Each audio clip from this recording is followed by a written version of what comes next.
আসসালামু আলাইকুম। এই ভিডিওতে আমি দেখাবো কিভাবে আপনারা পুশ নোটিফিকেশনের জন্য সার্ভার তৈরি করবেন এবং সার্ভার তৈরি করার জন্য যে কোডিংগুলো প্রয়োজন হবে সে কোডিংগুলো আমি আপনাদেরকে দিয়ে দিব। সো পুশ নোটিফিকেশন সম্পর্কে যারা জানে না তাদেরকে বলি, পুশ নোটিফিকেশন হচ্ছে যে শাটার টান দিলে যেই নোটিফিকেশন আসে বিভিন্ন অ্যাপ বা ওয়েবসাইট থেকে, ওটাকে পুশ নোটিফিকেশন বলে।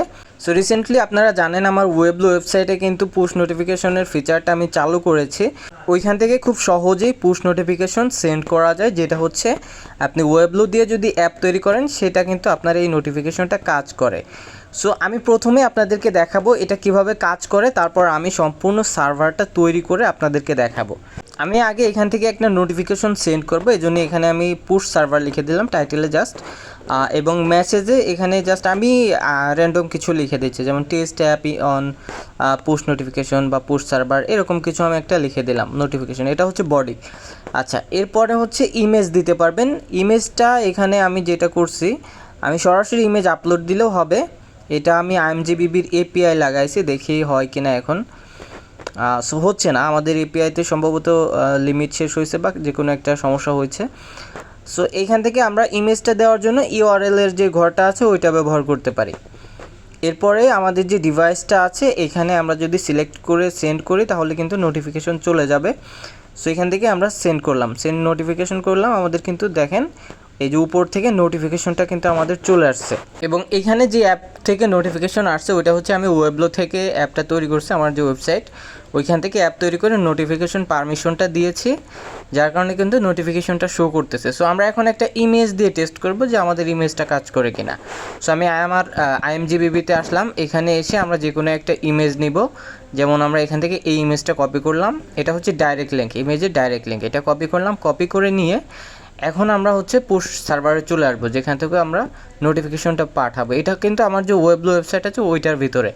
আচ্ছা, এখান থেকে আমরা ইমেজের URLটা দিয়ে দিলাম, আমাদের ইমেজটা এখান থেকে চলে আসছে। এখন যদি আমরা এখান থেকে সেন্ড করি, সেন্ড করার পর কিন্তু দেখেন এখানে আমাদের আর একটা নোটিফিকেশন চলে আসছে।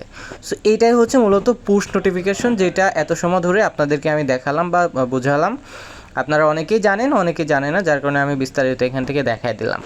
ওকে, সো এখন হচ্ছে আমরা এই সিস্টেমটা কিভাবে তৈরি করতে হয়, অর্থাৎ এই সার্ভারটা কিভাবে তৈরি করতে হয় এইটা দেখাবো। সো এটা করার জন্য প্রথমে আমাদের যে কাজটা করতে হবে, আমি আপনাদেরকে কিছু কোডিং দিব। এইটা আপনারা আমি জিপ ফাইল আকারে দিব, আপনারা আপনাদের ফাইল ম্যানেজার থেকে এটাকে আনজিপ করে নেবেন। ওকে, সো আমি এখানে একটা ফোল্ডার ক্রিয়েট করে রাখছি।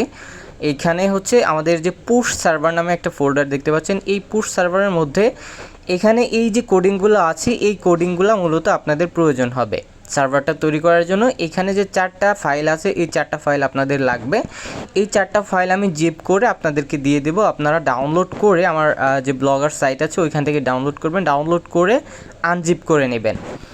আনজিপ করে নেওয়ার পর আপনাদের যে কাজটা করতে হবে, আনজিপ করবেন। আনজিপ করার পরে আপনারা গুগল ক্রোম ব্রাউজারে চলে যাবেন। ক্রোম ব্রাউজারে এসে এখান থেকে একটা পেজ ওপেন করবেন এবং এইখানে সার্চ করবেন github.com, github.com এটা লিখে আপনারা সার্চ করবেন। সার্চ করার পর আপনাদের গিটহাবে চলে আসবে। এই গিটহাব থেকে আপনি গিটহাবে একটা অ্যাকাউন্ট করে নেবেন। এখানে দেখেন সাইন আপ ফর গিটহাব লেখা আছে, এবং এইখানে আসার পর আপনি ইমেল পাসওয়ার্ড দিয়ে অ্যাকাউন্ট করতে পারেন, অথবা আপনি কন্টিনিউ উইথ গুগলে করলে সব থেকে সহজ হবে। আপনার জিমেলগুলো চলে আসবে এখান থেকে, আপনি যে কোনো একটা জিমেল দিয়ে এখান থেকে সাইন ইন করে নেবেন বা অ্যাকাউন্টটা ক্রিয়েট করে নেবেন গিটহাবে। সো আমি আমার একটা জিমেল দিয়ে দিলাম, তারপর এখান থেকে কন্টিনিউ করব। কন্টিনিউ করার পরে আমাদের পরবর্তী স্টেপে যাবে। এখানে দেখেন আমাদের ইউজার নেমটা র্যান্ডমলি চলে আসছে আমাদের জিমেলের সাথে হয়ে, নামের সাথে মিল হয়ে। সো আমি এখান থেকে কিছু অক্ষর কেটে দিলাম যাতে আমাদের নামটা, ইউজার নেমটা সুন্দর দেখায়। ওকে, সো এটা অবশ্যই অ্যাভেলেবল থাকতে হবে। অ্যাভেলেবল থাকার পরে আপনি ক্রিয়েটে ক্লিক করবেন। ক্রিয়েটে ক্লিক করার পর আপনাদের গিটহাবের অ্যাকাউন্টটা ক্রিয়েট হয়ে যাবে। অনেক সময় হচ্ছে ক্যাপচা আসে, সো ক্যাপচাগুলো দিয়ে দিলেও হয়ে যাবে। ওকে, সো আমাদের সরাসরি কিন্তু চলে আসছে। এখন যেটা করতে হবে, এখান থেকে ক্রিয়েট রিপোজিটরিতে ক্লিক করতে হবে। এই যে ক্রিয়েট রিপোজিটরি এইখানে ক্লিক করে দিবেন। এইটাতে ক্লিক করার পর আপনাকে এইখানে রিপোজিটরির নাম দিতে হবে। সো আমাদের যেহেতু পুশ সার্ভার হচ্ছে, সো আমি এখান থেকে পুশ সার্ভার লিখে দিচ্ছি। ওকে, সো এখান থেকে স্পেসটা কেটে দিই তাহলে সুন্দর হবে। এখান থেকে স্পেসগুলো কেটে দিলাম, একবারে ক্লিন রাখলাম পুশ সার্ভার। ওকে, সো এইখান থেকে শুধু নামটাই দিবেন, নামটা দেওয়ার পর আর কিছু চেঞ্জ করার নাই, এখানে সব পাবলিক থাকবে। এখান থেকে ক্রিয়েট রিপোজিটরিতে ক্লিক করবেন। ওকে, সো আমাদের রিপোটা ক্রিয়েট হয়ে গেছে। এখন হচ্ছে আমাদের এখানে ফাইল আপলোড করতে হবে। আমি যে ফাইলগুলো আপনাদেরকে দিব, এই ফাইলগুলো আপনারা আপলোড করবেন। সো আপলোড করার জন্য এখানে দেখেন আপলোডিং এক্সিস্টিং ফাইল, এখানে ক্লিক করবেন। এখানে ক্লিক করার পর চুজ ইউর ফাইলে ক্লিক করবেন। এখানে ক্লিক করলে আপনার ফাইল ম্যানেজারে নিয়ে যাবে, আপনি আপনার ফাইল ম্যানেজারে চলে যাবেন। ফাইল ম্যানেজার থেকে যেখানে আপনি জিপ ফাইলটা আনজিপ করবেন, আনজিপ করা সেই ফোল্ডারের মধ্যে চলে যাবেন। যেমন আমার এখানে দেখেন পুশ সার্ভার নামে আমি একটা ফোল্ডার ক্রিয়েট করে রাখছিলাম, এখানে আমি চলে যাব এবং এইখানে যে ফাইলগুলো আছে এই ফাইলগুলো এখান থেকে আমি সিলেক্ট করে দেব। বাট এখানে দেখেন আমাদের ডকার ফাইলটা কিন্তু আসে নাই। ওকে, ওইটা আমরা পরবর্তীতে আবার ক্রিয়েট করে নিব। সো ডকার ফাইলটা আসে নাই, আমরা এই 3টা ফাইল এখান থেকে আপলোড দিলাম, এরপর কমিট চেঞ্জে ক্লিক করব। ওকে, সো কমিট চেঞ্জে ক্লিক করার পর আমাদের কিন্তু এই যে গুগল সার্ভিস জেসন ফাইলটা আছে, যার কারণে এখানে কিন্তু এইরকম সিকিউরিটি দেখাচ্ছে। যাই হোক, এখান থেকে আপনি যেটা করবেন, এখানে ভয় পাওয়ার কিছু নেই, ইটস ইউজ ইন টেস্ট লিখে দিবেন, তারপর এখান থেকে অ্যালাউ সিকিউরিটি ক্লিক করবেন। আচ্ছা, এখান থেকে আমাদের ফাইলগুলো চলে গেছে, আমরা আবার এখান থেকে আপলোড দিব। যেভাবে আমরা প্রথমবার আপলোড দিলাম ওইভাবে আপলোড দিব। ওকে, সো আমাদের ওইখান থেকে যে কোনো সমস্যার কারণে হয়তো চলে গেছে, ফাইলটা আপলোড হয় নাই। আমরা আবার সেমভাবে ফাইলগুলো আপলোড দিয়ে নেব। সো আমাদের এখানে 3টা ফাইল আপলোড দেবো, আপলোড দিয়ে কমিট চেঞ্জে ক্লিক করব। ওকে, সো কমিট চেঞ্জে ক্লিক করার পরে আমাদের ফাইলগুলো আপলোড হয়ে যাবে। সো দেখেন এখানে কিন্তু আমাদের 3টা ফাইল আপলোড হয়ে গেছে। এখন হচ্ছে আমাদের যে ডকার ফাইলটা ছিল, আমাদের কিন্তু মোট 4টা ফাইল, আমাদের 3টা ফাইল আপলোড হয়েছে এবং আরেকটা ফাইল আমাদের ক্রিয়েট করতে হবে, ওটা এভাবে আপলোড করা যাচ্ছে না। সো ফাইল ক্রিয়েট করার জন্য এখান থেকে 3 ডটে ক্লিক করবেন এবং এখান থেকে ক্রিয়েট ফাইলে ক্লিক করবেন। ক্রিয়েট ফাইলে ক্লিক করার পর উপরে যে ফাইলের নাম আছে, ফাইলের নামটা আপনারা যেটা দিবেন সেটা হচ্ছে, আমি যে ফাইলটা দিব আপনাদেরকে ওইখানে দেখবেন যে ফাইলের নাম লেখা আছে। সো আপনারা সরাসরি আপনাদের ফাইল ম্যানেজারে চলে যাবেন এবং ওইখান থেকে ফাইলের যে নামটা আছে ওইটা দেখে নেবেন। সো এইখানে দেখেন যে ডকার নামে আমাদের একটা ফাইল আছে, ডকার ফাইল। এই ডকার ফাইলটা এখান থেকে আপনারা রিনেমে যাবেন, তারপর এখান থেকে কপি করে নেবেন। সো এখানে অবশ্যই যেভাবে আছে, বড় হাতের অক্ষর ছোটো হাতের অক্ষর যেভাবে আছে ওইভাবেই রাখবেন, একটুও চেঞ্জ করবেন না, চেঞ্জ করলে কিন্তু কাজ করবে না। সো এখান থেকে ডকারটা দিয়ে দেবেন, ডকার ফাইল নামের ওই জায়গায়, এবং ডকার ফাইলের মধ্যে যে কোডগুলো আছে ওই কোডগুলো আপনারা এমটি ম্যানেজার থেকে ওপেন করবেন, তাহলে দেখা যাবে। ওকে, সো এখানে এই যে ডকার ফাইলের কোডগুলো আছে এগুলো কপি করবেন, কপি করে নিয়ে আপনারা এখান থেকে এই কোডগুলো পেস্ট করে দেবেন গিটহাবে পেস্ট করার পরে কমিট চেঞ্জে ক্লিক করবেন, কমিট ডকার ফাইল। এখান থেকে কমিট চেঞ্জ করার পরে আমাদের ডকার ফাইলটা সেভ হয়ে যাবে। ওকে, সো আমাদের ডকার ফাইল এবং বাকি ফাইলগুলো মোট 4টা ফাইলে কিন্তু আমাদের আপলোড করা হয়ে গেছে। এখন যেটা করতে হবে সেটা হচ্ছে আমাদের যে সার্ভিস অ্যাকাউন্ট ডট জেসন, এটা দেখেন আমার হচ্ছে গুগল সার্ভিসের অর্থাৎ ফায়ারবেজের যে সার্ভিস অ্যাকাউন্ট আছে ওইটা আমারটা দেওয়া আছে, বাট আপনাদের কিন্তু আমারটা দিলে হবে না, আপনাদেরটাই দিতে হবে। সেই জন্য এখান থেকে যেই সার্ভিস অ্যাকাউন্ট কি ডট জেসন এই ফাইলটা ওপেন করবেন এবং এখান থেকে ওইটা চেঞ্জ করবেন। সো চেঞ্জ করার জন্য আপনাদের যেটা করতে হবে সেটা হলো ক্রোম ব্রাউজারে আর একটা পেজ ওপেন করবেন এবং এখানে লিখবেন console.firebase.google.com। এইটা লিখে সার্চ করার পর আপনাদের ফায়ারবেজের কনসোল পেজে চলে আসবে এবং এইখান থেকে এই যে create a new Firebase project এইখানে ক্লিক করতে হবে আপনাদের একটা ফায়ারবেস প্রজেক্ট ক্রিয়েট করার জন্য। সো এখান থেকে অবশ্যই ফায়ারবেজে আসবেন, ফায়ারবেস প্রজেক্টে ক্লিক করবেন এবং এইখান থেকে আপনার ফায়ারবেস প্রজেক্টের নাম দিবেন। যেমন আমাদের ফায়ারবেজের অর্থাৎ আমাদের যে সার্ভারটা তৈরি করতেছে ওটা হচ্ছে পুশ সার্ভার। সো এখান থেকে আমি পুশ সার্ভার লিখে দিলাম এবং এইখান থেকে এই টগলগুলো অফ করে দিবেন, অফ করে কন্টিনিউ করবেন। ওকে, সো এবার এখান থেকে অফ করে ক্রিয়েট প্রজেক্টে ক্লিক করার পর কিন্তু আমাদের ফায়ারবেজের যে প্রজেক্টটা আছে ওটা ক্রিয়েট হয়ে যাবে। আমার ফায়ারবেজের সেট আপ আপনারা যদি শিখতে চান, ফায়ারবেজের সেট আপ নিয়ে কিন্তু আমার অলরেডি 2টা মানে ডেডিকেটেড ভিডিও আছে ফায়ারবেজের উপরে। সো ওই ভিডিওগুলো দেখে নিতে পারেন, তাহলে সম্পূর্ণ ফায়ারবেজের সিস্টেমটা আপনারা কীভাবে সেট আপ দেবেন A to Z ওই ভিডিওগুলোতে কিন্তু আমি দেখাইছি। ওকে, সো আমাদের ফায়ারবেজ প্রজেক্ট ক্রিয়েট করা হয়ে গেছে। এখন আমাদের এইখান থেকে যেটা করতে হবে সেটা হচ্ছে যে উপর থেকে 3 লাইনে ক্লিক করতে হবে।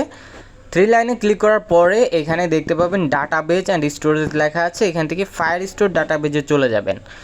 এখানে আমি ফায়ারস্টোর ডাটাবেসটা ব্যবহার করতেছি কারণ ফায়ারস্টোর ডাটাবেস রিয়েল টাইম ডাটাবেজের থেকে আমার কাছে বেটার লাগে, এই জন্য ফায়ারস্টোর ডাটাবেসটা আমি ক্রিয়েট করে নিচ্ছি। সো এখান থেকে ক্রিয়েট ডাটাবেজে ক্লিক করবেন ডাটাবেসটা ক্রিয়েট করার জন্য এবং এইখান থেকে আপনারা নেক্সট করবেন। এখান থেকে নেক্সট করে দিবেন। এটা প্রোডাকশন মোডে রেখে এখান থেকে ক্রিয়েটে ক্লিক করতে হবে।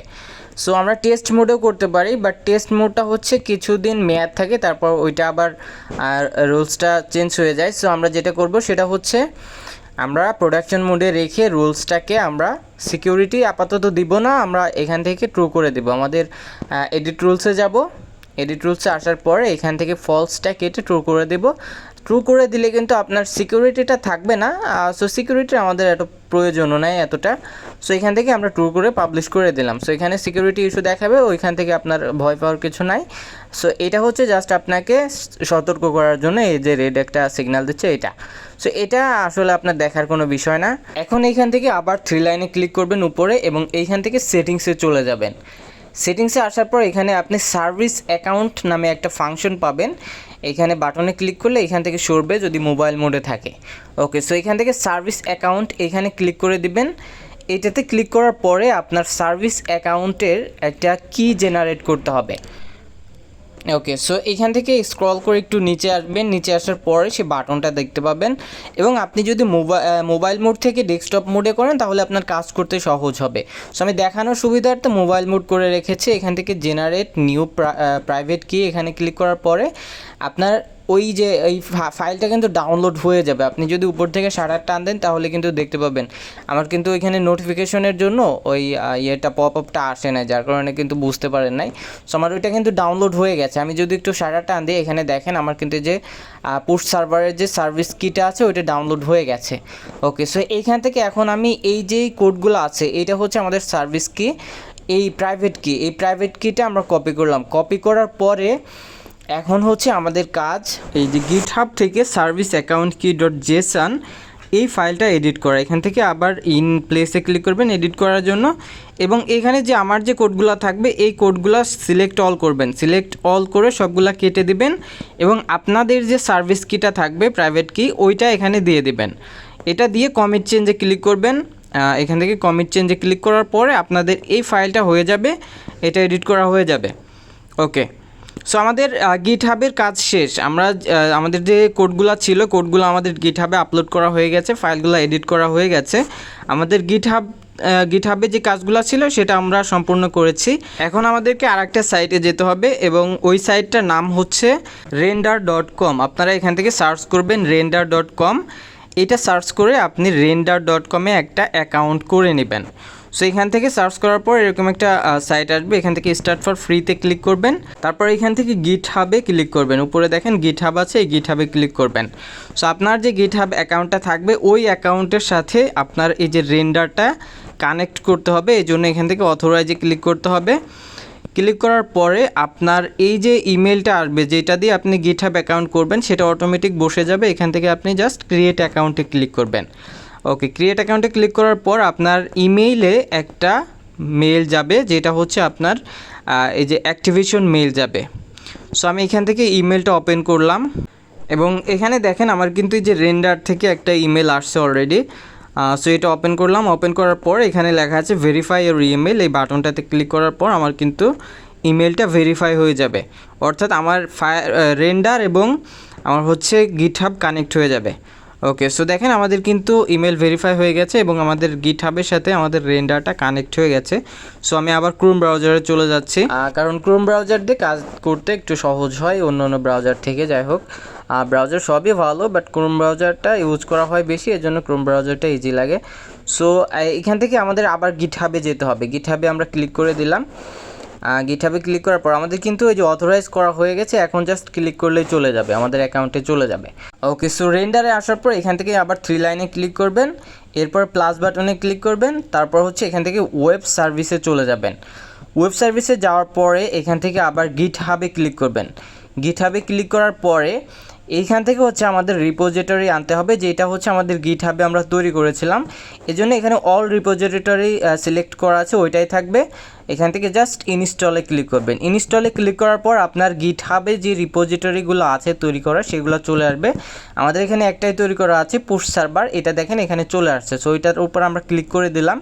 ক্লিক করার পরে এইখান থেকে এখন যেটা করতে হবে, দেখেন আমাদের কিন্তু ডকার সিলেক্ট করা আছে, ওই ডকারই থাকবে যেহেতু আমরা আমাদের গিটহাবে ডকার ফাইলটা আপলোড করেছিলাম। সো এখান থেকে ডকারই সিলেক্ট করা থাকবে এবং ব্রাঞ্চের এখানে মেইন আছে, মেইনই থাকবে। এখানে কিছু চেঞ্জ করা লাগবে না আপনার, জাস্ট যেমন আছে তেমনই থাকবে। এইখান থেকে এই যে ফর হবি, এখান থেকে আমরা ফ্রি করে নেব, আমরা এখান থেকে জাস্ট ফ্রি করব, আমাদের কোনো পেড লাগবে না, আমরা জাস্ট ফ্রিতে ব্যবহার করব। এই জন্য এখান থেকে ফ্রিতে ক্লিক করব।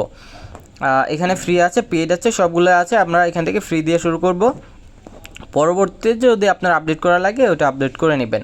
ওকে, সো এখান থেকে জাস্ট ডিপ্লয় ওয়েব সার্ভিসে ক্লিক করতে হবে, আমাদের আর কিছু চেঞ্জ করার নাই। এখান থেকে ডিপ্লয় ওয়েব সার্ভিসে ক্লিক করার পর আমাদের এখান থেকে আমাদের সার্ভারটা এখন তৈরি হওয়া শুরু হবে। অর্থাৎ আমরা যেটা করলাম, আমরা গিটহাবে সার্ভারটা তৈরি করলাম এবং রেন্ডার দিয়ে ওইটাকে হচ্ছে ডিপ্লয় করতেছে। রেন্ডার হচ্ছে আমাদের মেইন সার্ভার, ঠিক আছে, এবং সার্ভারের যে মেশিন কোডগুলো আছে ওইটা হচ্ছে আমাদের গিটহাবে আপলোড করা।